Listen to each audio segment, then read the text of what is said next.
here in Philadelphia, and I have I think everybody knows who this is, and if you don't, then you just haven't been around in-person events for like 20 years. This is we call him JZ, but Joel Zaidspinner from Channel Pro Networks. Joel, how you doing today, my friend? I'm fantastic and loving life today. It is a beautiful day, a little rainy, but not bad out in South Florida. Being here Right is on. not bad. How about you You're guys? you just Ready? moved, right? You I just am moved from going. one town to another. I'm moving. I'm moving next week. I just sold my house and I bought another house, and I'm doing a close on the same day. And I'm moving into a newer house. I hate to say it, but I'm going to an adult community, and it's not something I thought I would ever do. But the amenities are incredible, and the price is right, so I'm going. Hey man, as everybody needs to find their zen, right? All good. That's it. And you know what? I Um, travel so much. You know that I'm on the road normally in a normal, in a normal span of a year. I'm on the road between 40 and 50 weeks a year on an average year. Yeah, I just live in a hotel, and for my family, for my wife, it's better to have her busy at night in the weekends with her friends than bored at home having nothing to do. So I'm going to do that for her. I think it's the right thing to do. I, hey, everybody's circumstances, right? Just trying to fit it in. So, are you what is your hotel chain of choice then? Since you literally live in hotels almost every week. Yes, yes, yes. Meaning all of them. I'm the highest level with all brands. Um, you know what? I know a lot of people in the industry that are even higher than me because they have thousands more nights because they've been doing it longer than I have. But I would say Hilton's are my top choice these days. Um, the only negative about Hilton is they don't let you stay till 4 o'clock in the afternoon if you got a late flight.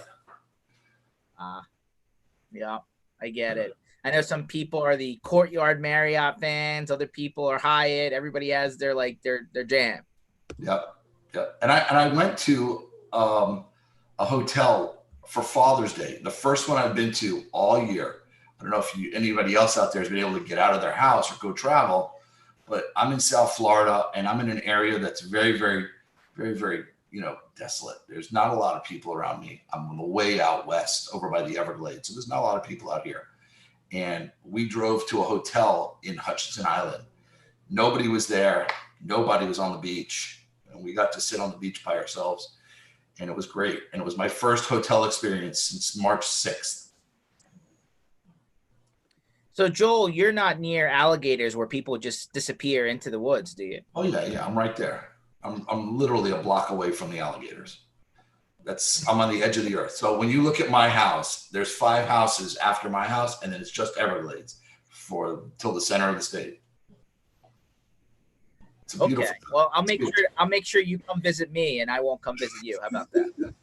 Well, my new house is inland more, so it's going to be closer to where we can, it's closer to the airport. It's closer to more communities, and they're building quite a bit. Actually, we have a friend. We all have a friend that lives near where I'm moving to. Jay McBain's and Michelle McBain's live just a few blocks away from where I'm moving to, maybe a mile away from where I'm moving to. So Very nice. they'll know that. Yeah. Well, I'll be knocking on their door for dinner. Well, make sure to say hello. Yeah, I will. So for anyone that doesn't know, Joel is the executive editor. Is that the right title for Channel Pro? No. I'm vice president and associate publisher of Channel Pro Network, and IoT Playbook. There you go. I was close. Just move a couple close. Words. So and I'm also known as the King Bob Washer. Yeah, exactly. So can you give everybody a quick, tour down memory lane, in the industry for a long time? Just give us a, hey, how did you get started, and bring us to current if you don't mind. Sure. So 22 plus years ago, I had a daughter, and my wife looked at me and said, "You can't keep doing what you're doing. You're never home." And back then I never traveled. When I started in this industry, I was always in an office. I never traveled. So for the first 10 years of my business life here in the channel, I never traveled. So it was perfect. And I went into this business not knowing a thing about technology, but understanding what distribution was, understanding just the channel from a different channel, understanding a lot of different things that were part of our industry. And I stepped into it 22 years ago at one of my competitors. At the time, it was called CMP Media, where CRN was housed for many, many years up until it separated and became its own company. I left there. They left us, most of us. They had a huge downsizing back in 07, I think it was, when I was offered a position here at Channel Pro, and I've been with Channel Pro ever since. So it's been 22 years that I'm in the channel. I can't tell you how much I love the people that I work with on a daily basis, people like yourself and Sadie, and so many people in the industry that I work with on a daily basis. I love the channel like family, and it's really from the heart, because everyone I talk to is part of my larger family. I know them. I know about them. I know their people. I know a lot about their families. I know about yourself and your little girl.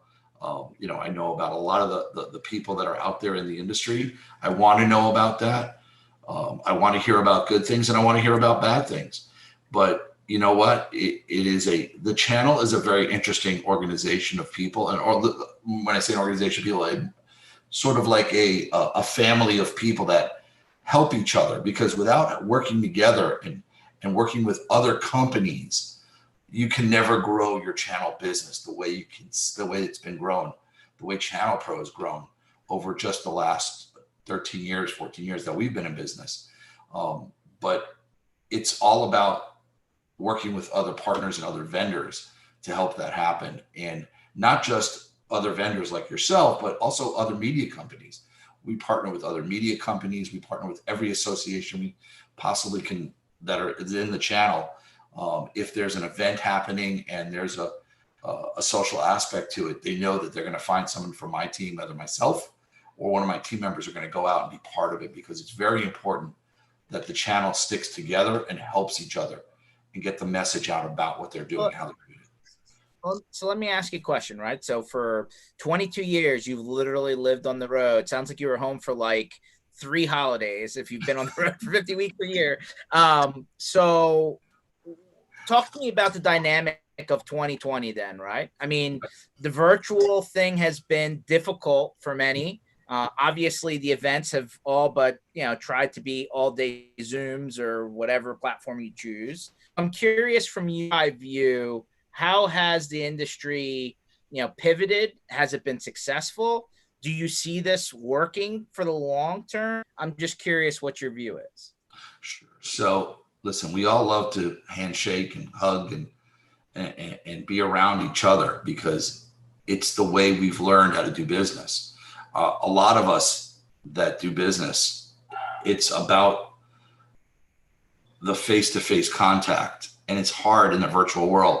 We've lost that ability. This helps, right? Doing the Zoom types calls and the stuff that the channelpronetwork.com is doing, with our forums and our virtual events.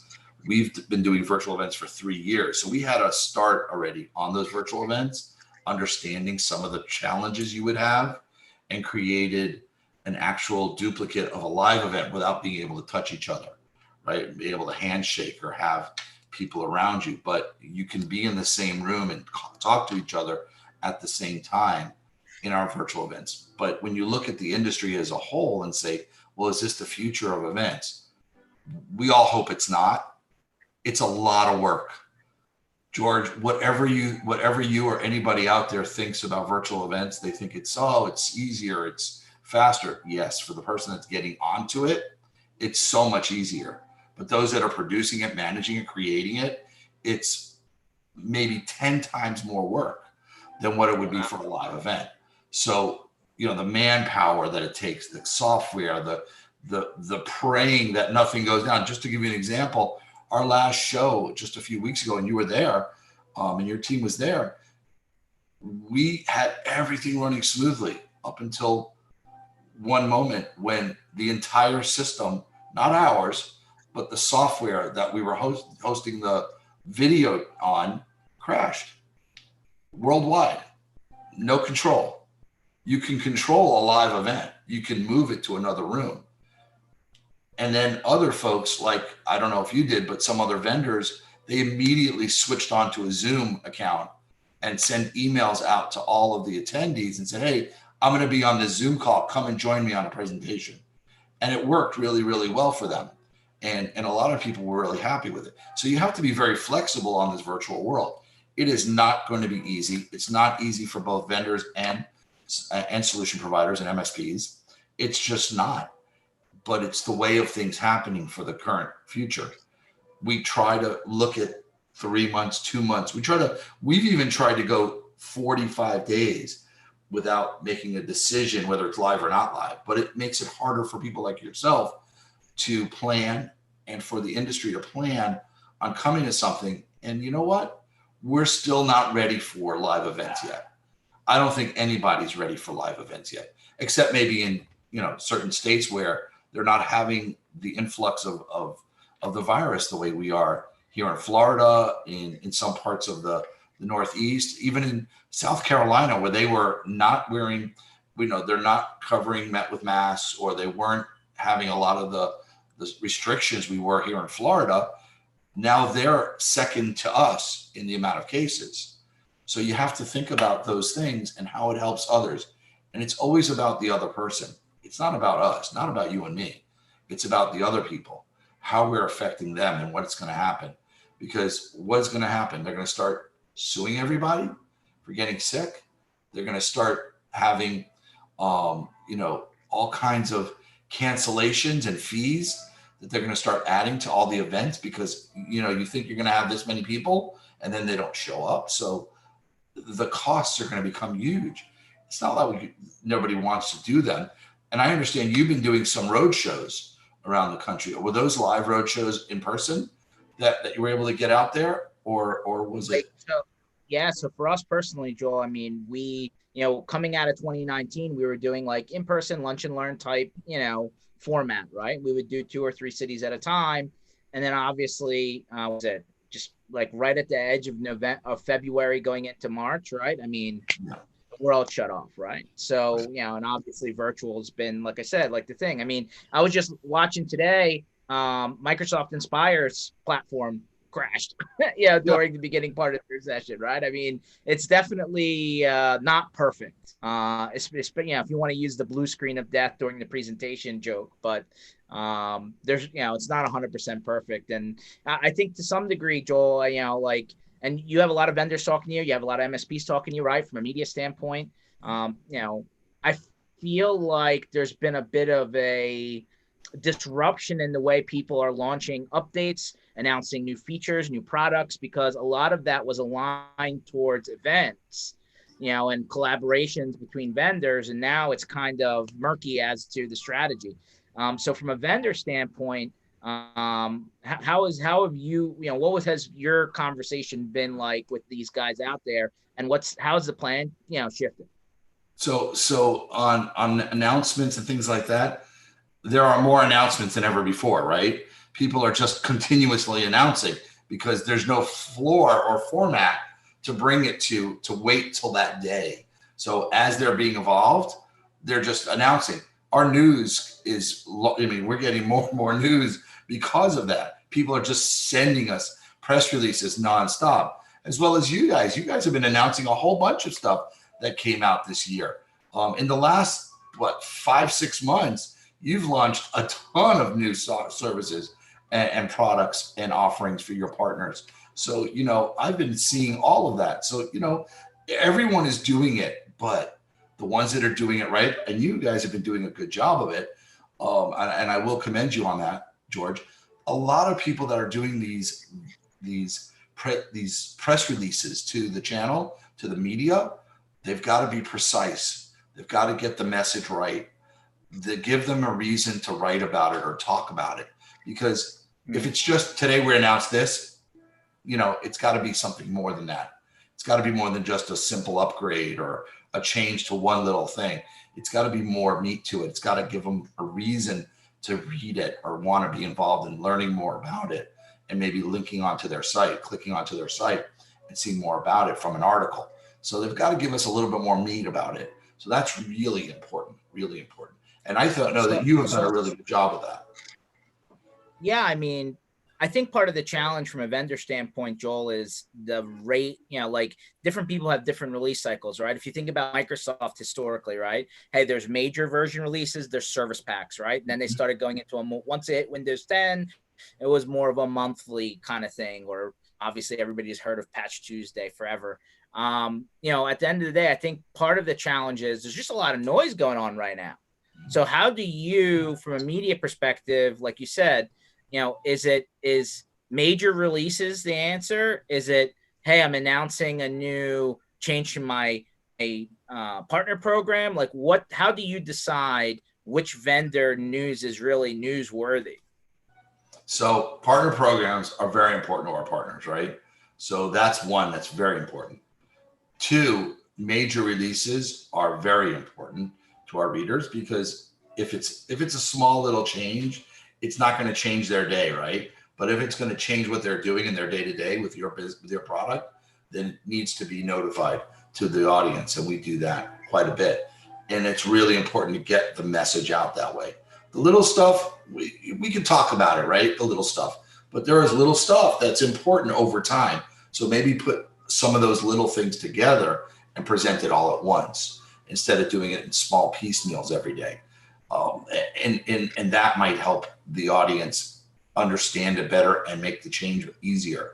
And maybe get involved with a software company or a hardware company that is of value to them that they're not working with currently, because now they're offering that service or that product that they didn't offer before. And that's something they should be aware of. Fair enough. So since COVID's hit, do you feel MSPs are more in touch with their vendors, or has that really been a secondary thought? Like, obviously they're trying to service their customers, but where do you feel the communication is right now in July between the vendor and the service provider as it stands today versus, like, let's say 2019? So the communication had to have been very, very, very precise over the last 4 months, right? 5 months.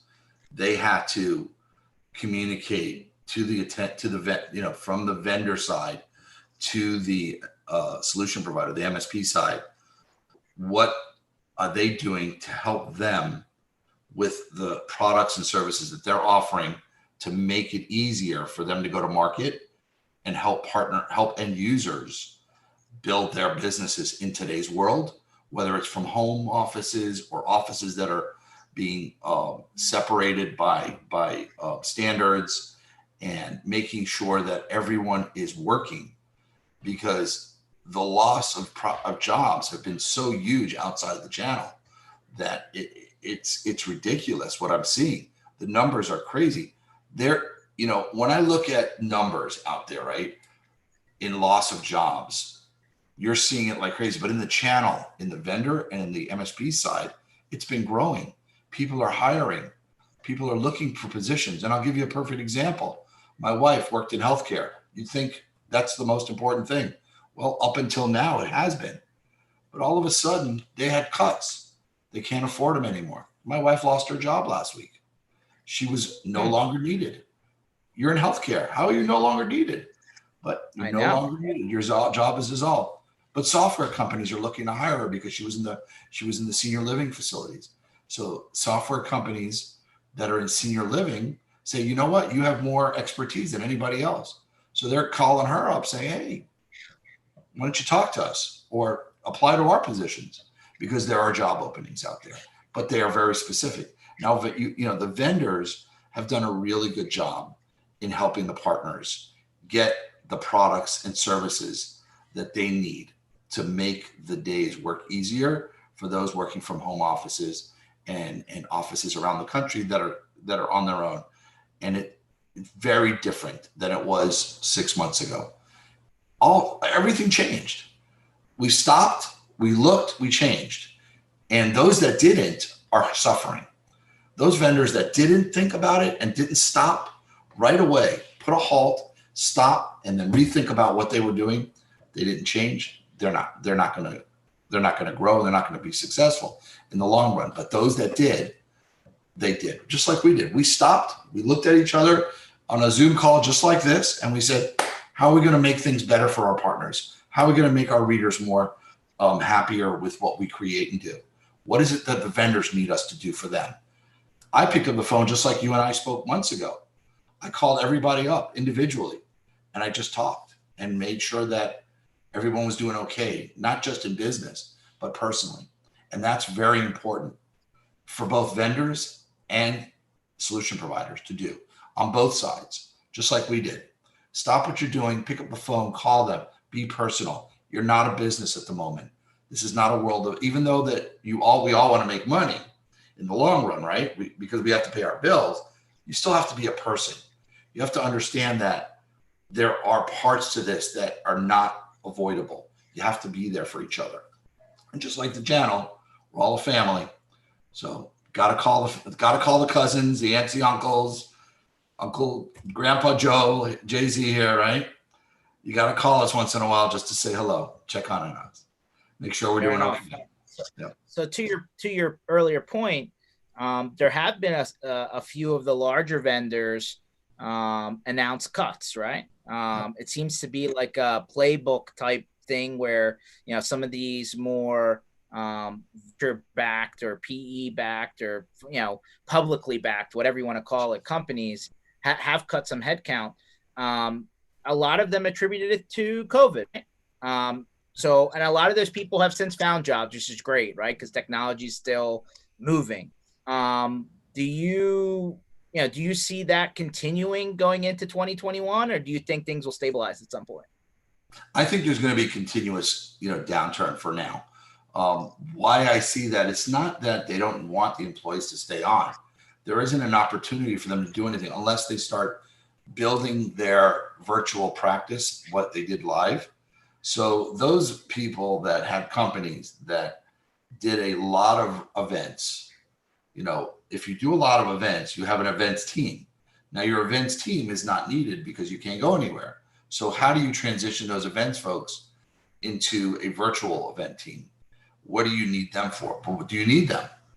And those are things that companies are looking at and saying, well, I really don't need that many people on the staff anymore because you can do this with just a couple of people virtually.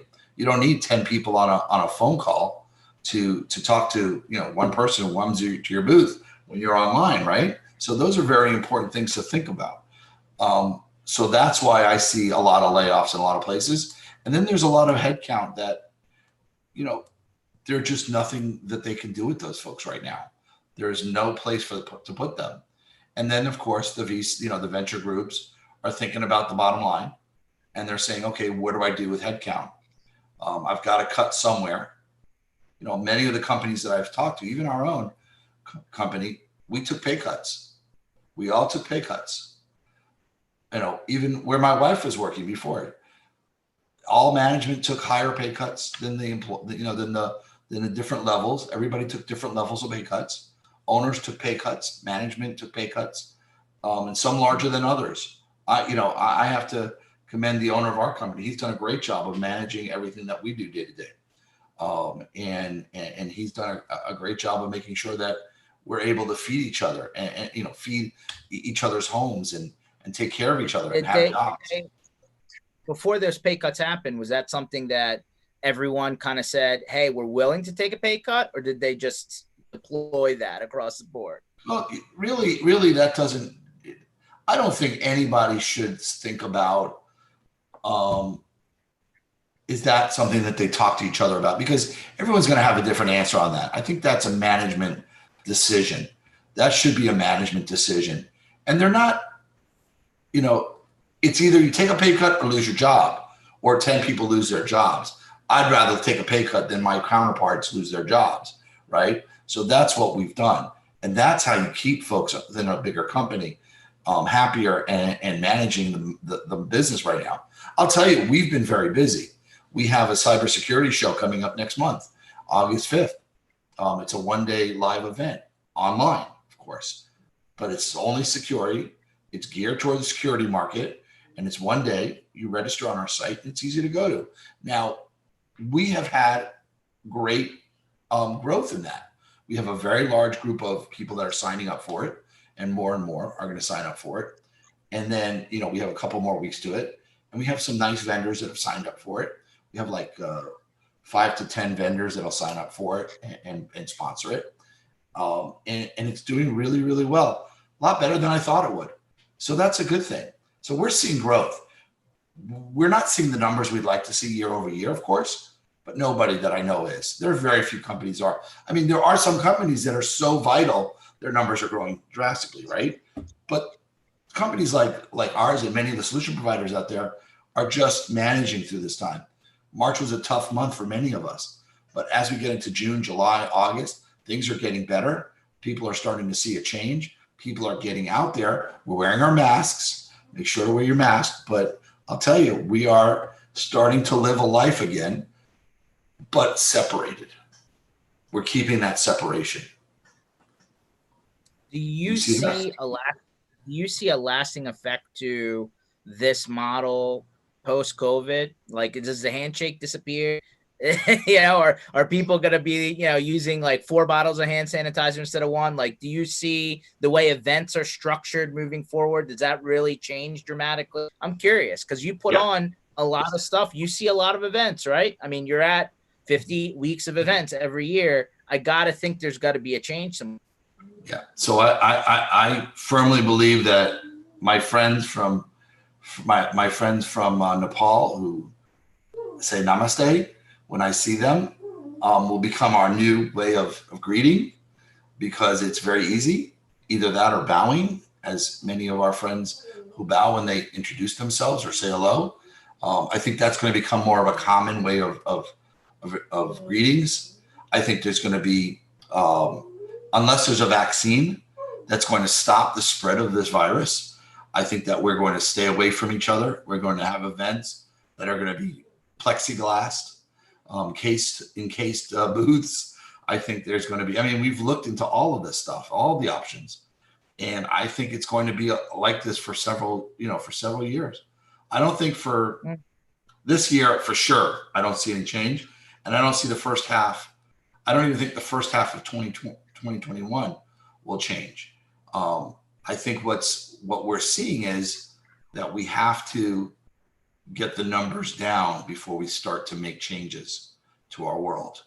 The less people that are dying from this, the better it is for all of us. And as soon as that changes, that's when the world will change and we'll be able to get back to sort of a similar life.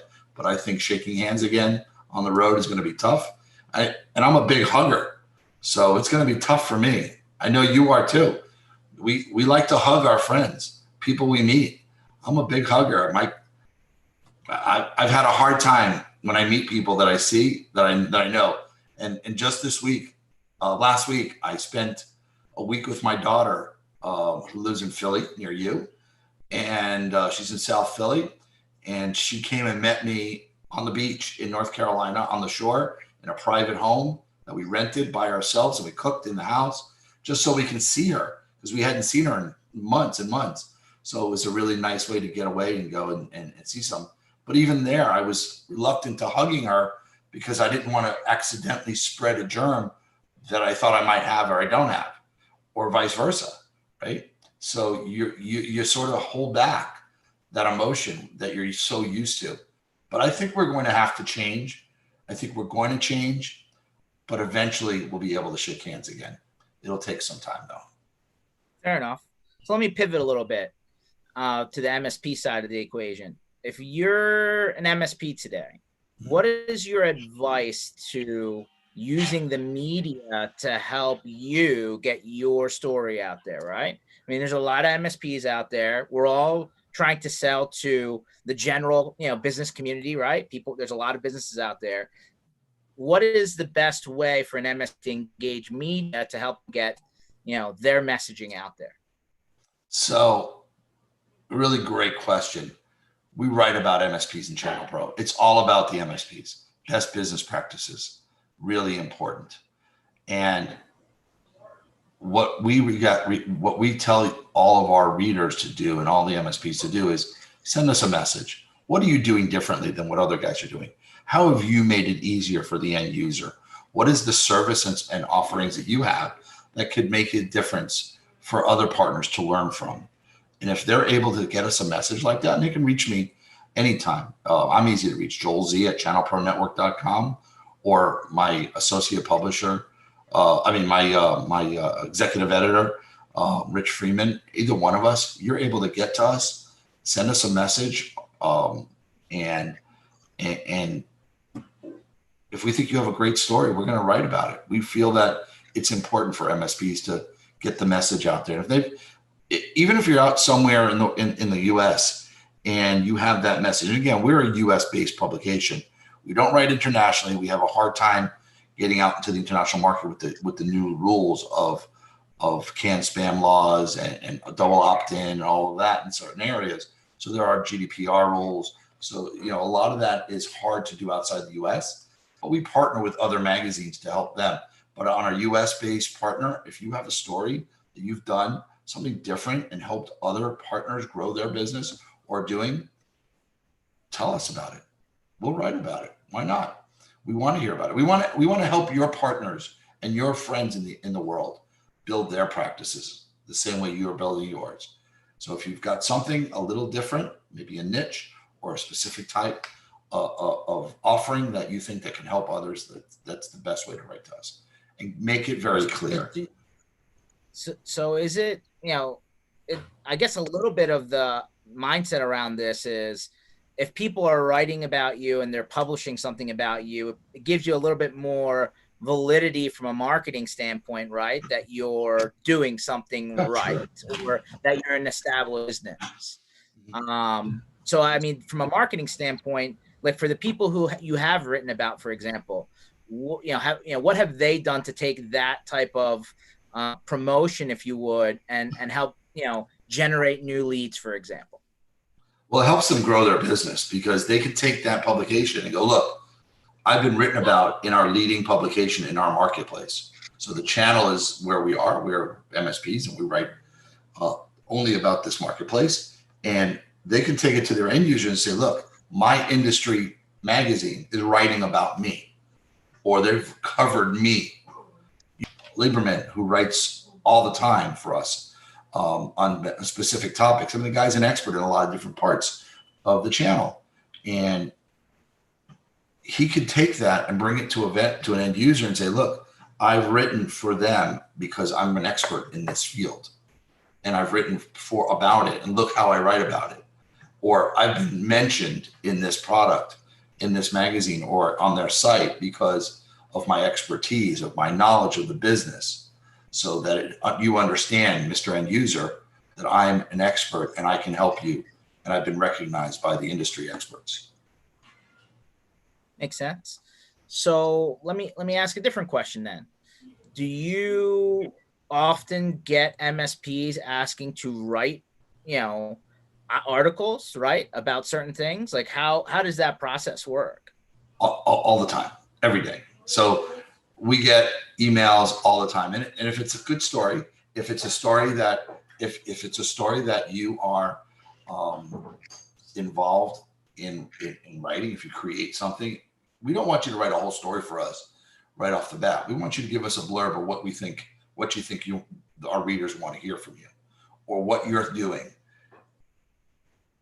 Take the best part of what you're doing and give it to us in a paragraph and say, okay, here's what I'm doing. Because we get a lot of stuff that, hey, I just did this. Want to write about it? No. That's not going to be of value to anyone because it's not clear enough. It's got to be something that's clear enough that makes a difference, and that other people in the industry are looking for. And then maybe you thought you did something that's spectacular, but it's been done by 500 others. So, we go through it, we read it. My editorial team is amazing. They pull out as much as they can from their day-to-day emails. And for myself, we go through them and we pick out whatever is best, and we'll contact them and we'll say, hey, write an article on a point of view on best business practices for what you're doing, or something similar to it. And it's a challenge when you have so many coming in, right? So we pick and choose whenever we can, and but we try to be as as diverse as possible and getting a message out for as many people as possible. We also have to remember we're a monthly publication. It's not always going to be in the print publication. It might be online. So you might get part of something we do online. And maybe we might not write about it specifically, but one of our podcasts might talk about it in a session, like one of our weekly podcasts. Maybe we'll bring it up. Hey, did you see what so-and-so wrote about so-and-so? He's doing this here, and maybe we'll do it that way. So we have a lot of different avenues to get the message out of what you're doing. Fair enough. So let me, from a broader standpoint, right? Do you suggest, we always hear about MSPs that have verticalized, right? Mm-hmm. Hey, I'm heavy into medical. I'm heavy into legal, heavy into manufacturing, whatever it may be. Sure. Do you suggest MSPs to get in touch with publications in those verticals? Like, what's the, how frequently, or what's the success rate of, getting in line with media who's touching into certain verticals and getting the rapport to have that dialogue with that entity to help, progress your cause, kind of thing?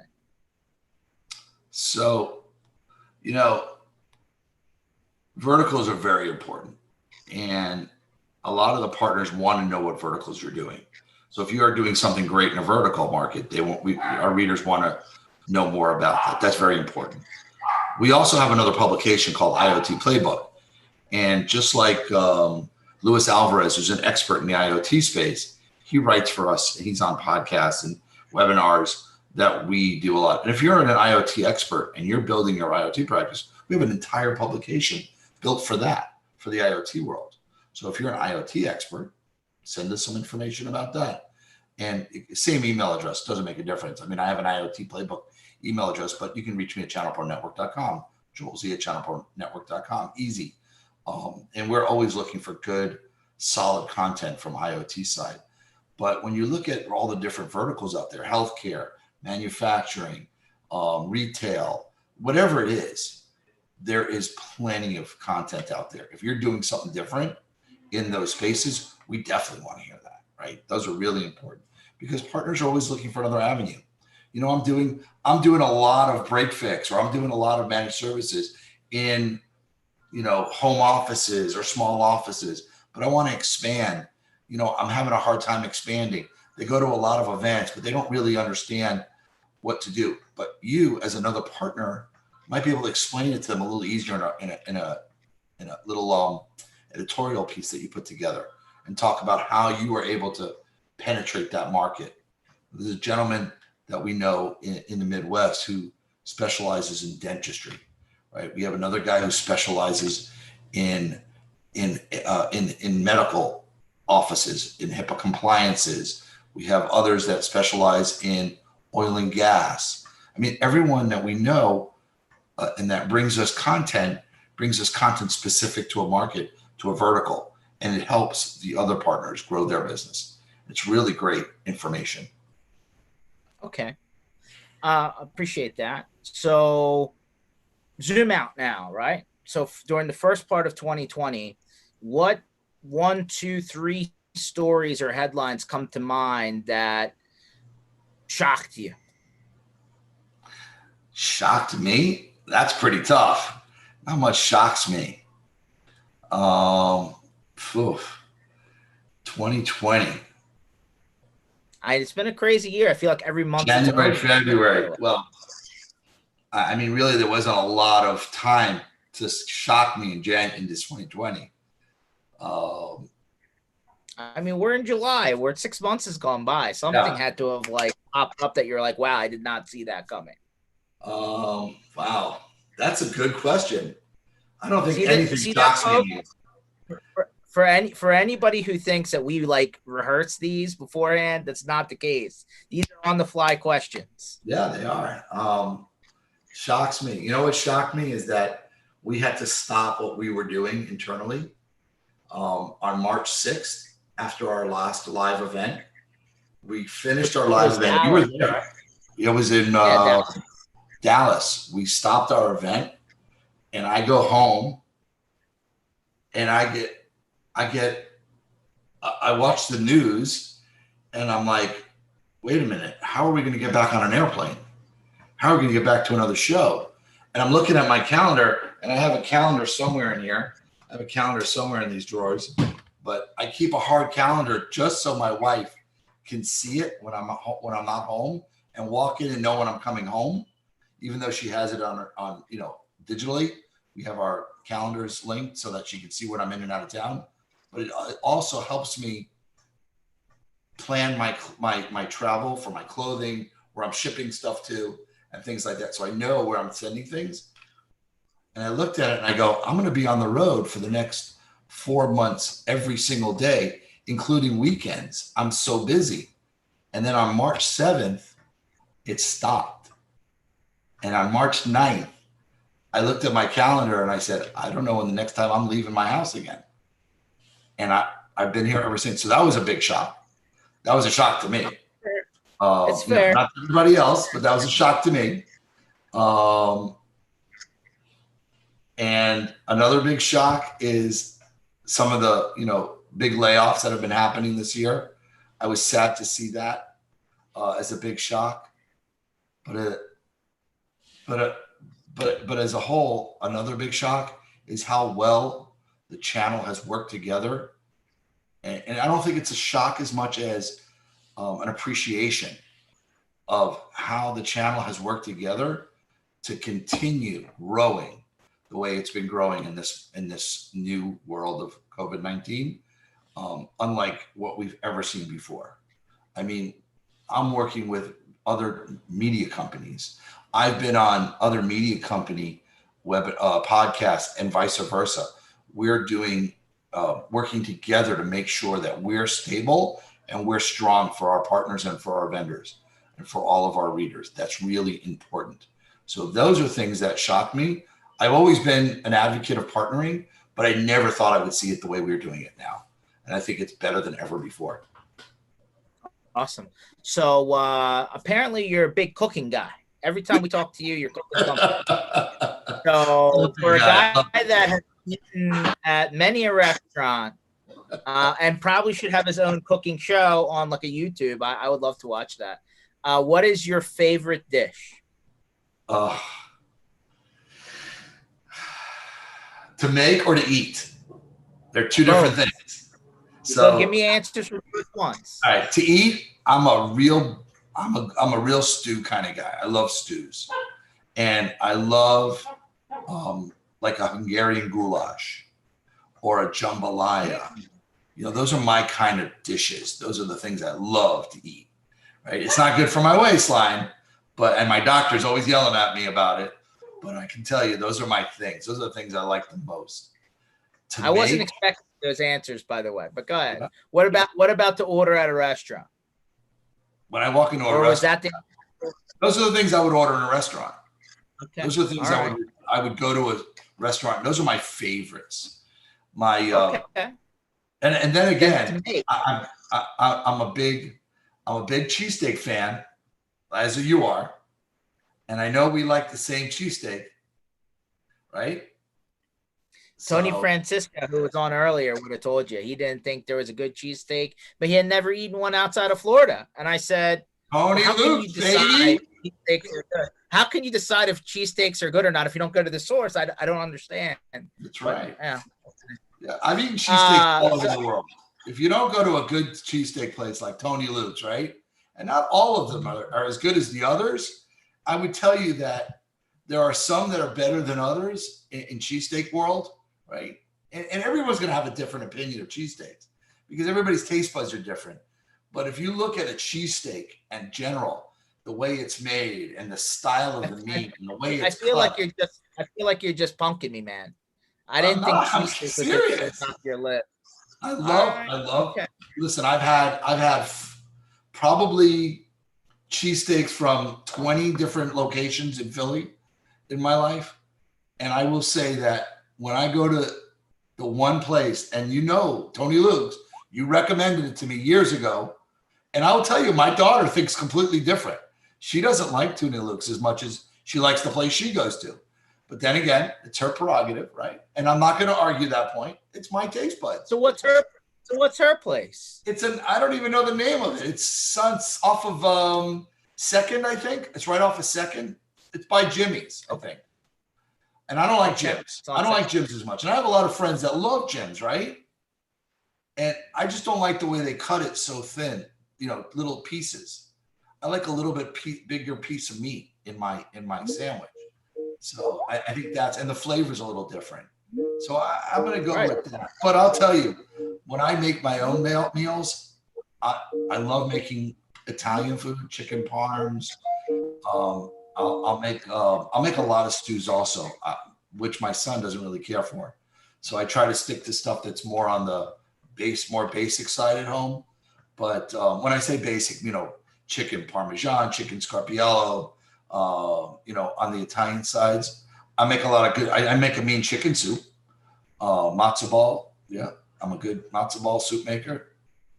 And then Mexican night's very popular in my house.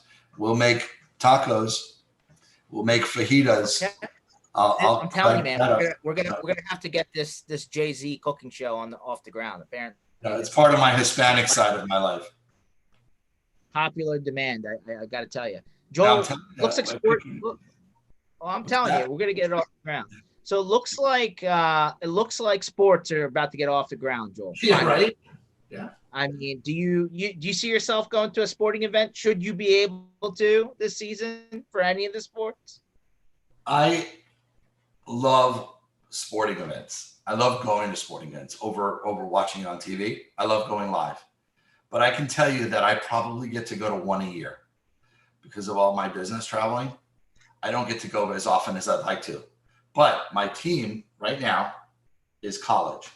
And I only root for one thing and one team right now. That's where my son goes to college at University of Miami. So I'm a big Canes fan. And normally all I wear is orange and green during the day when I'm home. But I didn't want to be so bright today. Try to be a little bit less bright on camera today for you. But I'll tell you, orange and green are the colors I wear for my son as he goes to the University of Miami. And I can't wait to start watching football again, college football. I've missed it. And baseball starting up, right? We got baseball starting up this week. It's going to be fun. I just heard a game on the sports radio yesterday. I almost had to double check the channel because I was like, wait a minute, is this live? Yeah, it was live. Live exhibition. It was great. Sunday, was it Sunday or Monday? Yankees Mets played in City Field. I don't know if you saw that at all. And I've been a Yankees fan since my son was born. He convinced me that I had to go from Mets to Yankees, and I stayed there. Whoa! You can't just cross the line like that. Yeah, I wasn't that big of a fan to begin with. That's like me switching from an Eagles fan to a Steelers fan. That's not allowed.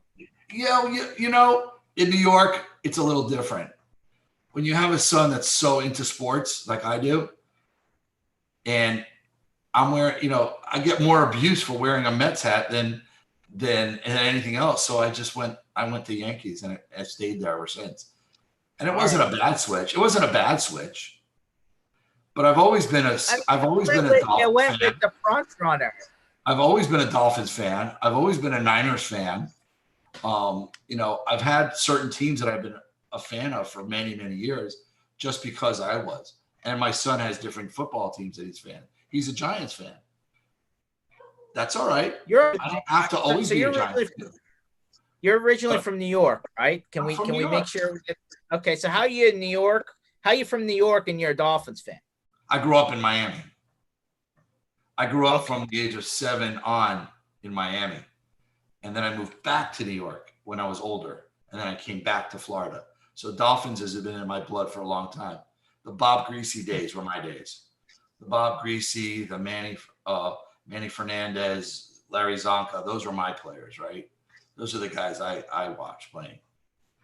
Okay. That was a great. That was a big loss to us. Losing Don Shula this year was a big loss, right? So you're from New York. You moved to Florida. You moved back to New York. Yeah. If I remember correctly, you were in the clothing. Oh yeah. In like Brooklyn, right? I was for almost 11 years. Yeah. So before that, I was in manufacturing. That's why I understood the channel so well. I was going to say, how did you go from clothing and manufacturing to writing about technology? It's a huge jump there. It's all the same when you think about it. It's all about middlemen helping their smaller businesses grow through product or services to get to the end user space. So they all are about the same when you think about it at the end of the day. It's just a different way of doing it. And having the knowledge that I had from back then to bringing it to this was pretty simple. The only thing I needed to learn was the technical side of it, which came along the way. 22 years of it, sort of understand it.